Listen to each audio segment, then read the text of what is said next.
சங்கீதம் 27. தாவீதின் சங்கீதம். கர்த்தர் என் வெளிச்சமும் என் இரட்சிப்புமானவர், யாருக்கு பயப்படுவேன்? கர்த்தர் என் ஜீவனின் பலனானவர், யாருக்கு அஞ்சுவேன்?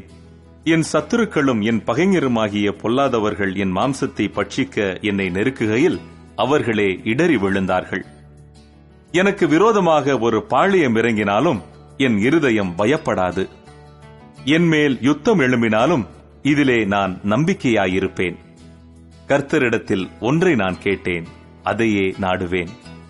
நான் கர்த்தருடைய மகிமையை பார்க்கும்படியாகவும் அவருடைய ஆலயத்தில் ஆராய்ச்சி செய்யும்படியாகவும் நான் என் ஜீவனுள்ள நாளெல்லாம் கர்த்தருடைய ஆலயத்தில் தங்கியிருப்பதையே நாடுவேன்.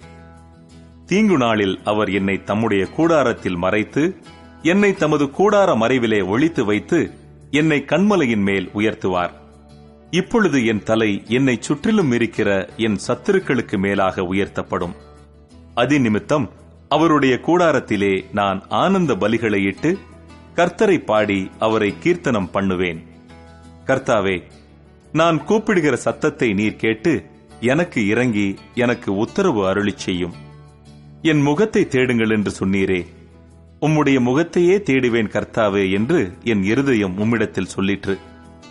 உமது முகத்தை எனக்கு மறையாதேயும். நீர் கோபத்துடன் உமது அடியேனை விலக்கி போடாதேயும். நீரே எனக்கு சகாயர், என் இரட்சிப்பின் தேவனே, என்னை நெகிழ விடாமலும் என்னை கைவிடாமலும் இரும். என் தகப்பனும் என் தாயும் என்னை கைவிட்டாலும் கர்த்தர் என்னை சேர்த்துக் கொள்ளுவார்.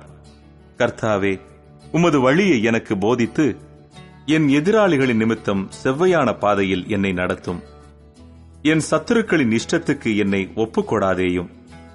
பொய் சாட்சிகளும் ஆக்கிரமித்து சீறுகிறவர்களும் எனக்கு விரோதமாய் எழும்பியிருக்கிறார்கள். நானோ ஜீவனுள்ளோர் தேசத்திலே கர்த்தருடைய நன்மையை காண்பேன் என்று விசுவாசியாதிருந்தால் கெட்டுப்போயிருப்பேன்.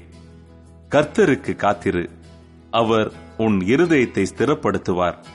திடமனதாயிருந்து கர்த்தருக்கே காத்திரு.